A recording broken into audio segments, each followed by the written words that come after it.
Bapak Ibu terkasih di dalam Tuhan Yesus Kristus, puji nama Tuhan Yesus Kristus, bahwa kita semua boleh hadir di Menara Doa Segala Bangsa dalam Financial Miracle Night, kegerakan Transfer of Wealth and Kingdom Business di Menara Doa Segala Bangsa. Selamat bergabung bagi Bapak Ibu Saudara yang di YouTube maupun yang di Zoom. Mari sama-sama kita akan menyambut firman Tuhan. Dipersilakan kepada hambanya Bapak Denis Firmansyah. Mari kita tundukkan kepala. Bapak, terima kasih untuk sore hari yang luar biasa ini. Kami ucap syukur untuk segala kebaikan Kau yang sampai detik ini kami bisa nikmati. Kami masih bisa diberikan kesehatan yang luar biasa. Kami betul-betul merasakan bahwa Engkau sungguh adalah bagian dari hidup kami yang tidak terlepaskan. Pimpin kami dalam beberapa puluh menit ke depan ini semua membagikan sebagian dari firman-Mu, Tuhan. Kiranya semua ini bukan berasal dari hamba-Mu, tapi berasal dari suara hati-Mu sendiri. Terima kasih Bapa. Dalam nama Tuhan Yesus kami berdoa dan ucap syukur. Amin. Ya, terima kasih. Salam dari Sydney. Di sini dingin. Ya, kemarin juga seharian gerimis, ya agak repot, tapi nggak apa-apa, kebenaran lagi lockdown, jadi oke aja. Baik, waktu Pak Ben minta saya bicara, saya sejujurnya bingung mau ngomong apa, ya, karena kita udah terlalu sering dengar kan, financial miracle, financial freedom, financial independence, gitu ya. Nah, saya juga bingung nih, mau bicara apa lagi gitu ya. Sepastinya teman-teman semua, Bapak Ibu yang saya kasih ini sudah mendengar ya. Tapi akhirnya saya berdoa sebentar dan saya bilang, Pak Ben, saya siap, saya nggak berani nolak kalau sudah diminta ya, karena berarti ada satu kesempatan untuk saya menyampaikan suara hati Tuhan ya, lewat saya yang nggak ada apa-apanya ini. Nah, jadi akhirnya saya ambil satu topik yang saya langsung kasih tahu Pak Benyamin.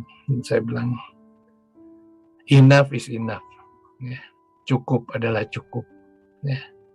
Nah, kadang-kadang kita salah mengerti yang disebut financial miracle apa sih sebenarnya. Apakah kalau yang dimaksud kapan aja butuh uang, uangnya ada gitu. Apakah cuma itu? Nah, kalau seperti itu misalkan kita diberikan keleluasaan seperti itu, apa benar kita masih perlu Tuhan? Ya. Lantas juga orang bilang, kalau gitu, kalau orang percaya katanya hidupnya susah. Enggak, siapa bilang? Ya. Tapi yang dimaksud adalah kita selalu diberikan cara ya untuk kita bisa menyenangkan hati Tuhan, di samping kita juga bisa menikmati berkat-berkat-Nya. Jadi kalau saya pribadi melihatnya, financial miracle itu adalah betul-betul apabila apa yang kita bisa dapatkan sampai hari ini adalah bukan karena kehebatan kita, itu adalah karena kehebatan Tuhan. Nah, kita nggak ada apa-apanya kok, jujur ya. Hari-hari ini siapa yang bisa orang bilang bisa secara hebat bilang, saya punya uang banyak, saya mau beli kesehatan, misalkan aja gitu. Berapa itu harganya kesehatan? Saya bayar. Ada nggak? Ayo, kalau ada tolong kasih tahu nomornya ke Pastor Benyamin. Nanti saya mau ngomong sama orang gitu, saya mau tanya bagaimana caranya gitu. Ya, nggak ada lagi yang bisa disombongin sekarang, nggak ada. Ya. Kalau udah kena COVID nih memang nggak kenal strata dia, mau kaya, mau miskin, laki, perempuan, belakangan ini malah tua muda begitu ya, nggak ada urusan lagi dia, nggak pilih-pilih istilahnya. Di sini juga sama, peningkatannya terjadi cukup banyak ya. Di sini juga takut rumah sakitnya nggak cukup gitu ya, jadi pemerintahnya sangat ketat sekali ya ngurusin. Saya di karantina 14 hari, 3 kali di swab, lalu di hari ke-16 mesti di swab lagi. Bayangin, 16 hari 4 kali swab. Saya nggak tahu apakah ini pengalaman yang baik atau nggak baik. Yang udah pasti pengalaman pertama ya. Di karantina saya sang istri 14 hari nggak boleh keluar dari kamar sama sekali. Ada yang tanya ke saya, Pak Denis boleh nggak ke lobi? Saya bilang boro-boro ke lobi. Orang buka pintu aja kamar, keluar aja sejengkal gitu nggak boleh. Ya, begitu ketatnya. Tapi saya bersyukur kembali lagi sekarang ini kita ada teknologi ya, ada internet gitu. Nah saya nggak terbayang tuh kalau nggak ada internet. Ya, 14 hari bukannya sebentar loh ya. Kalau 14 hari di hotel terus bisa turun ke bawah kayaknya oke-oke aja.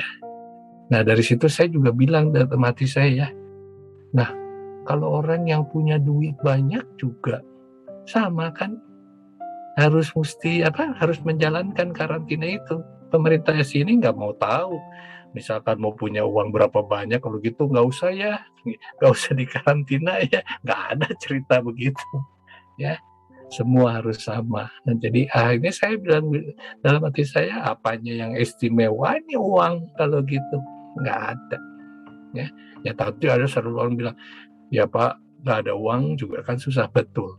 Ya, karena kita selalu tahu di Alkitab juga nggak anti bicara uang kok.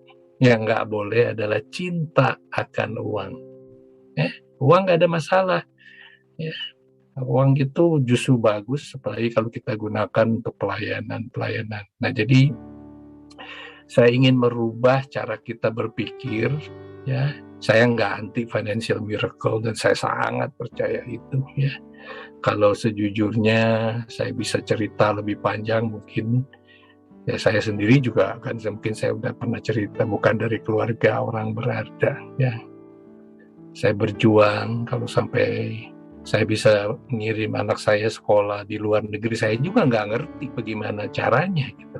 Anak saya aja nanya ke saya dan saya nggak bisa jawab. Nah itu menurut saya salah satu dari contoh sederhana financial miracle. Ya kan, kalau saya anak orang kaya, keluarga kaya, nggak usah ditanya deh ya, miracle-nya nggak ada malahan, karena udah tersedia terus duitnya. Nah jadi kalau udah tersedia terus, makanya tadi di awal saya katakan, kalau udah tersedia terus, yakin kita perlu Tuhan. Oh pasti Pak perlu, belum tentu ya, belum tentu. Tetapi memang kita diizinkan untuk selalu bergantung kepada Tuhan. Setiap kita ini perlu bergantung kepada Tuhan, apalagi hari-hari ini di tengah pandemi ini yang sangat tidak jelas ya. Kalau kita nggak bergantung sama Tuhan, terus kita mau bergantung sama siapa lagi sih? Gitu loh. Ya, nah jadi saya ingin merubah cara kita berpikir bahwa tentu kita harus tetap menjalankan kewajiban kita dengan baik ya. Apabila kita bekerja, kita berusaha, harus kita lakukan dengan sebaik mungkin. Dan yang tidak kalah pentingnya tentu selalu kita melekat kepada Tuhan ya, supaya kita nggak bertindak yang di luar koridor yang diinginkan oleh Bapa kita di surga. Ya, nggak mungkin kita bisa lakukan yang istimewa kalau kita juga nggak dapat perlindungan dari Tuhan sendiri ya. Jadi saya coba ada 1-2 slide yang saya mau share, barangkali nanti kalau diizinkan, ini sederhana aja ya. Saya udah bisa langsung ya, Pak Yos? Udah bisa ya saya? Sudah bisa Pak. Oke. Sudah bisa lihat kah? Sudah Pak, bisa keluar Pak. Oke Pak. Sudah ya. Oke, jadi judulnya Enough is Enough ya. Nah, pertanyaannya apakah maksudnya ya? Nah, tadi saya sudah jelaskan sepintas ya, bahwa kita perlu punya status ini kalaupun kita merasakan financial miracle yang kita dapatkan ya. Tapi kita harus punya satu titik di mana cukup adalah cukup. Yang jadi masalah nggak semudah ini. Nulisnya gampang tuh 3 huruf.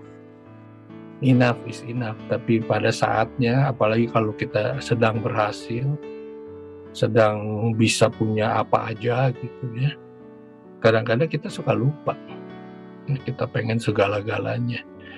Ya, nggak mau kalah sama orang misalkan ya. Kalau orang punya barang X, kita juga pengen barang X dan sebagainya ya. Tapi itu bukan maksudnya ya, tentunya ya. Kita harus punya jadi apa dong maksudnya? Ini ternyata ada dewanya nih ya. Aduh, pasti ada yang tanya, dewa apa lagi ini gitu ya. Yosua udah ketawa tuh. Saya lihat Yosua pengen tahu tuh dewanya apa gitu ya.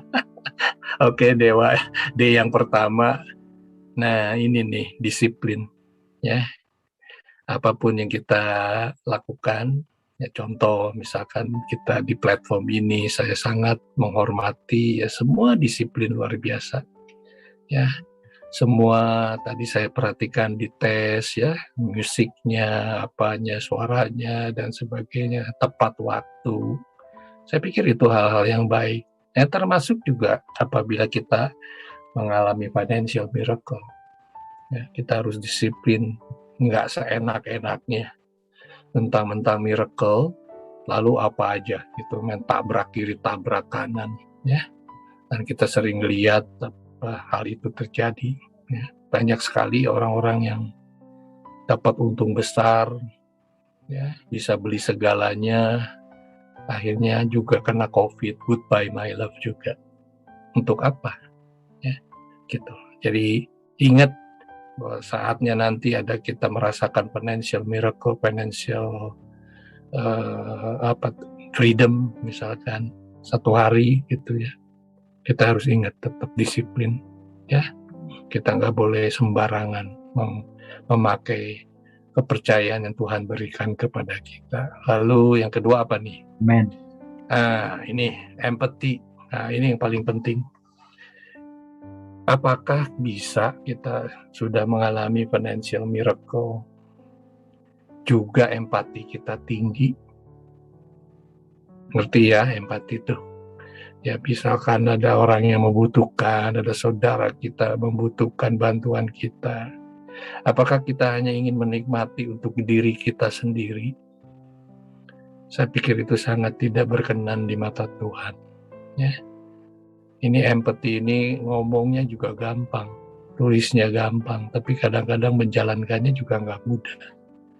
Tapi kita anak-anak Tuhan ini harus terus-menerus dilatih untuk itu.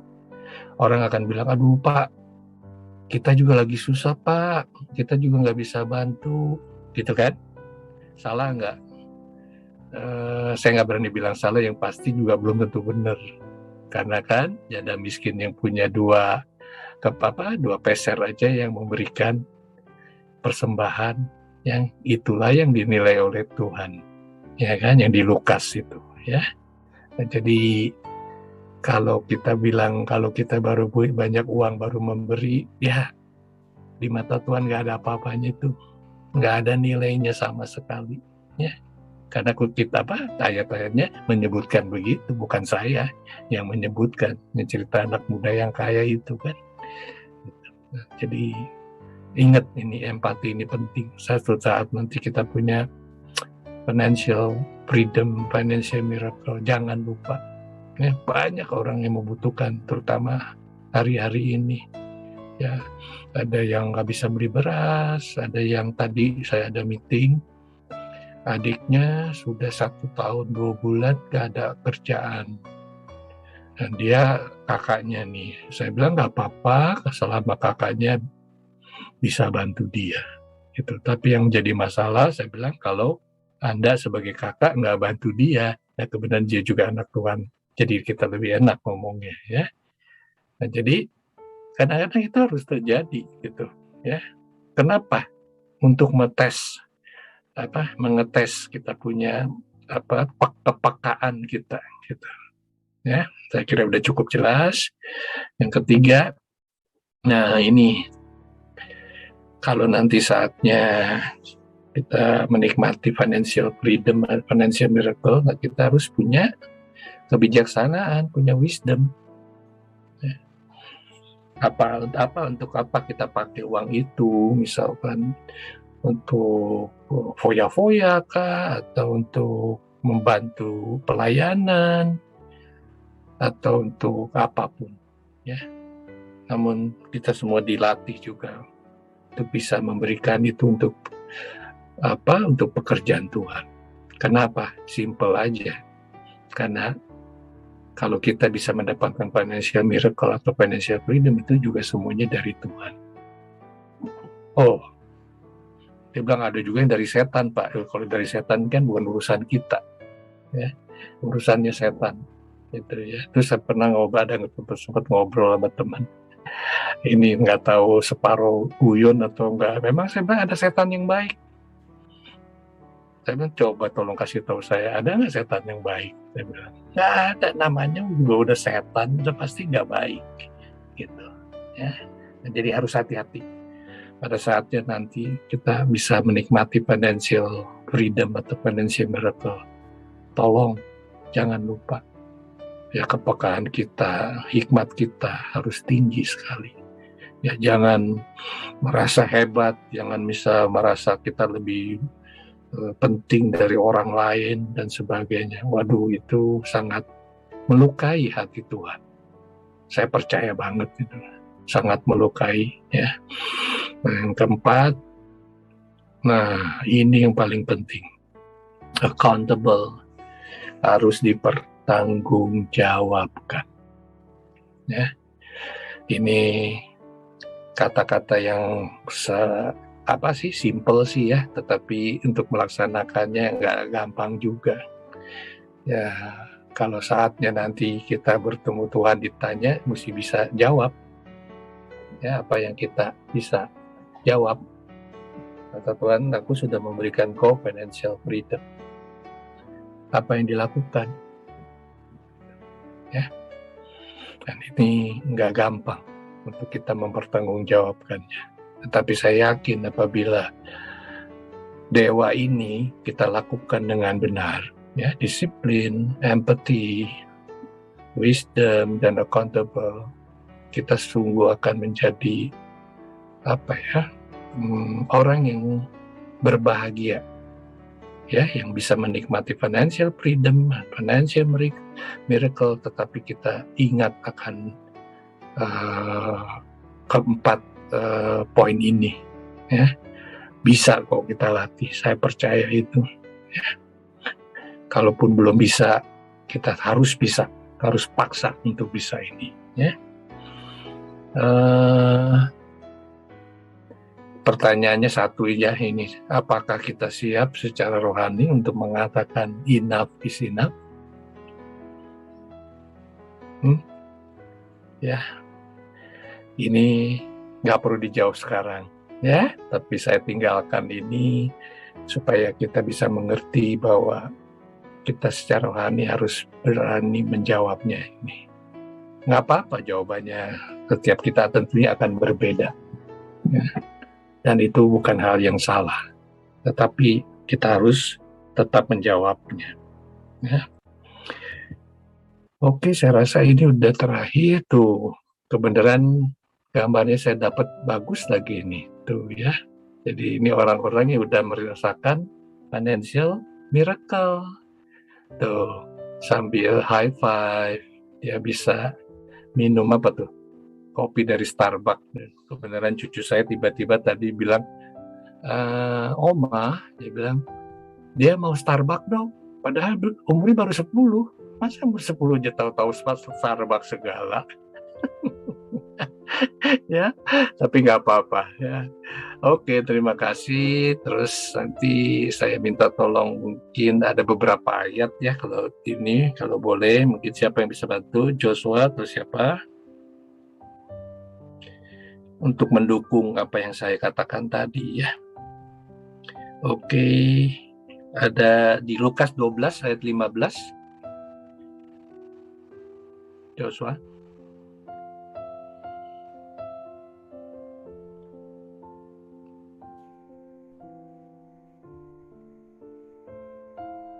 Iya, Lukas 12 ayat 15. Saya udah ya, oke. Demikian firman Tuhan, Lukas 12 ayat 15. Katanya lagi kepada mereka, berjaga-jagalah dan waspadalah terhadap segala ketamakan.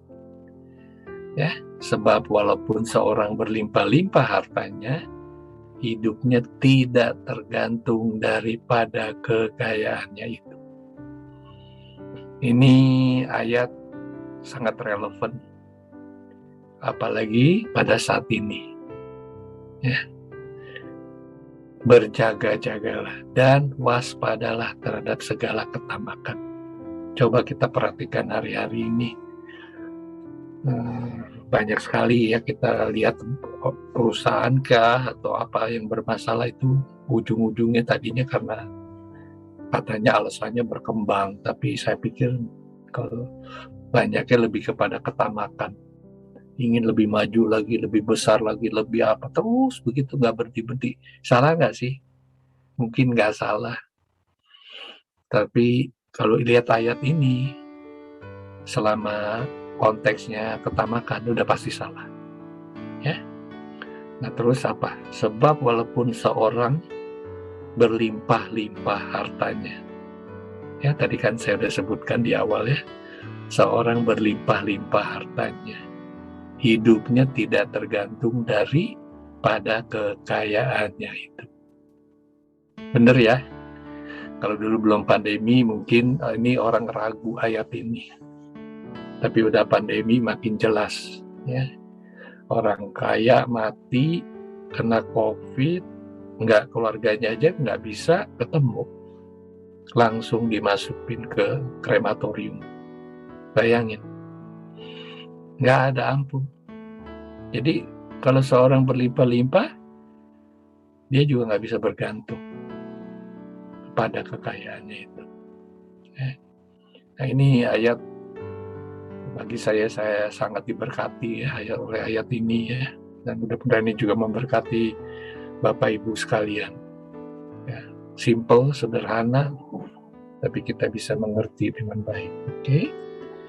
Ada dua lagi mungkin ya, satu dan kemudian Joshua Ibrani 13 ayat 5.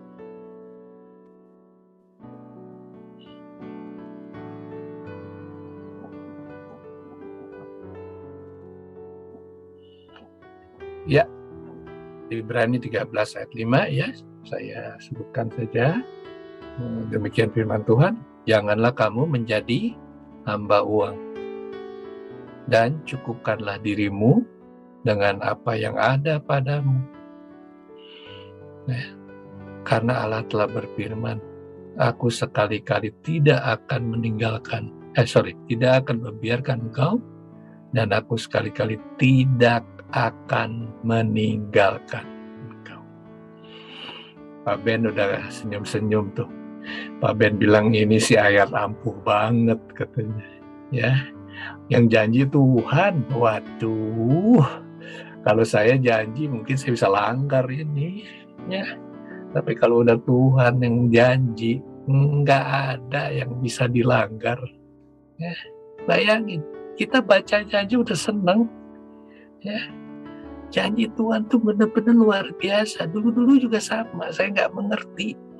Baca ayat tuh nggak ngerti. Ya, tapi tadi ada apa? Si dewa itu ya, ada wisdomnya muncul, gitu. Ya, bayangin aja, sederhana kan, cuma 4 garis ini. 4 garis yang bisa merubah hidup kita. Saya ulang sekali lagi ya, janganlah kamu menjadi hamba uang. Tuh, uang nggak masalah kan, tapi Tuhan bilang jangan jadi hamba uang. Uang yang mesti jadi hamba kita mestinya. Dan Amen.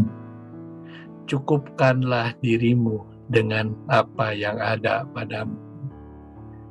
Ya, artinya apa? Kalau kita diberkati Tuhan, diberikan kekayaan, nggak apa-apa. Tapi kalau belum diberkati, misalkan, jangan maksa, ya, jangan maksa, ya. Karena Tuhan akan terus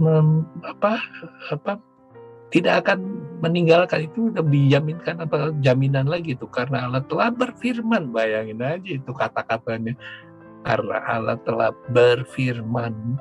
Bukan mengatakan. Saya nggak belajar teologi ya, tapi kalau saya belajar teologi saya akan bisa tahu beda sekali mengatakan dan berfirman. Ya, kalau mengatakan nggak kuat istilahnya, tapi saudara bilang berfirman, itu luar biasa. Apa nih kata Allah? Aku sekali-kali tidak akan membiarkan kau. Dikata itu, saya garis bawah itu, sekali-kali. Artinya akan seterusnya, tidak akan membiarkan kita. Dan aku sekali-kali tidak akan meninggalkan kita. Aduh, saya nggak tahu deh mesti minta apa lagi. Ya, nggak ngerti saya. Kalau udah kita dapat ayat ini, kalau kita masih belum mengerti, saya juga bingung. Ya, sehingga ini menjadi ayat yang kedua yang saya suka. Yang terakhir ini Yosua 2 Korintus 9 ayat 8.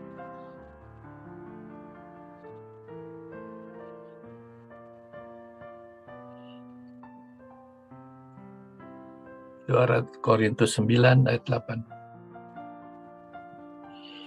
Oke, baik. Ini demikian firman Tuhan, 2 Korintus 9 ayat 8.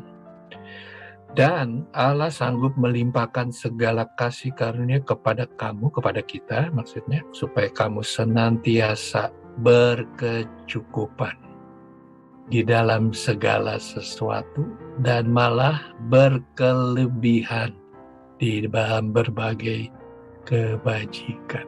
Keren, ya, keren ayat ini, ya. Allah apa nih? Sanggup melimpahkan segala kasih kurnia kepada kita. Apalagi ini mestinya janji Allah, ya, supaya kita senantiasa berkecukupan. Nggak bilang berkelebihan, ya, tapi yang di ayat berikutnya dibilangnya apa? Senantiasa berkecukupan di dalam segala sesuatu dan malah berkelebihan di dalam pelbagai kebajikan. Widih, keren banget ya. Jadi ini ayat-ayat yang mungkin bisa mengcounter kita kalau ada sharing-sharing mengenai financial miracle dan financial freedom, apapun namanya. Saya yakin harus memenuhi kaidah-kaidah ini. Ya, kalau enggak, saya enggak yakin itu berasal dari Tuhan. Karena Amen. Tuhan akan memberikan yang terbaik buat hidup kita. Enggak pernah enggak memberikan yang terbaik ya, kepada siapapun. Pastor Hebron, Pastor Benjamin, Joshua, dan teman-teman yang hadir di sini, semuanya termasuk saya, ya, nggak ada yang nggak diperhatikan, ya. Dan kita sungguh bisa merasakan hari-hari ini Tuhan tuh sungguh mengasihi kita di tengah segala masalah yang ada, pandemi dan sebagainya. Di sini juga nggak bisa kemana-mana sejujurnya. Mereka dulu atur 10 km radius, sekarang diperkecil jadi radius 5 km.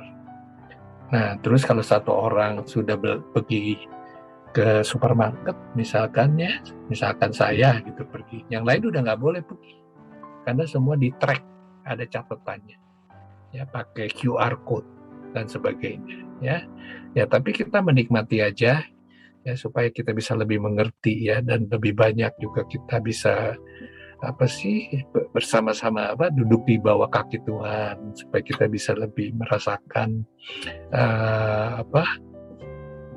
mendengar firman Tuhan dan sebagainya. Ini ya, kan saya sudah selalu bilang hidup itu udah susah, ya jangan tambah lebih susah dong, ya ayo ibu-ibu, bapak-bapak, ya jangan tambah lebih susah, jangan, udah ya, kita senang aja, kita ketawa supaya imun kita membaik terus menerus, ya supaya kita bisa menikmati hari-hari kita dengan luar biasa. Udah deh, nggak usah pusing dengan uang dan sebagainya, itu 3 ayat tadi dipegang aja, ya. Mau punya berapa banyak sih? Ayo, saya mau tanya. Saya udah cerita yang puluhan triliun juga mati juga, kan gitu. Saya nggak anti orang kaya ya, sorry, minta maaf. Saya kepengennya semua orang kaya aja. Kenapa? Jadi nggak nyusahin saya, ya kan?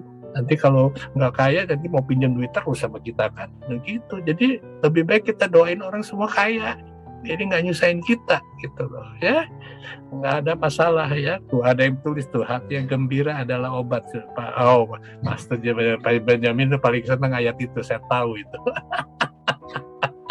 Ya, oke, dari saya mungkin itu saja, dan saya izin untuk leave sebentar lagi karena di sini udah cukup malam. Saya takut mengganggu anak-anak dan saya sebenarnya pengen stay lebih lama, tapi nggak apa-apa. Saya pikir dari saya sudah cukup untuk bisa menyampaikan sebagian dari yang saya bisa sharing ini. Bukan dari saya, ini semuanya juga cuman dari Alkitab yang saya bisa mengerti dan kita bisa lebih paham. Ya, mari kita tundukkan kepala.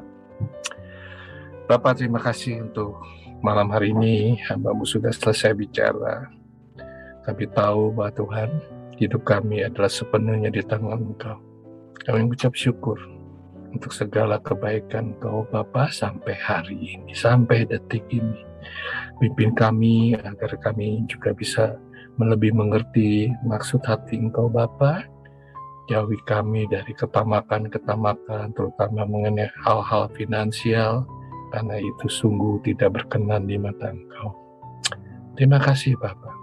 Firman-Mu sungguh menyegarkan kami, sungguh memberikan pencerahan kepada kami dengan lebih baik lagi, bahwa hidup kami sesungguhnya Engkau yang punya. Terima kasih Bapak. Berkati semua yang ada di ruang Zoom ini, kiranya Engkau memberikan kasih karunia dan juga berkat yang melimpah kepada saudara-saudara kami yang ikut bergabung pada malam hari ini. Terima kasih Bapak. Tidak ada kata yang cukup untuk menyampaikan terima kasih kepada Engkau. Dalam nama Tuhan Yesus, kami mengucap syukur dan berdoa. Amin.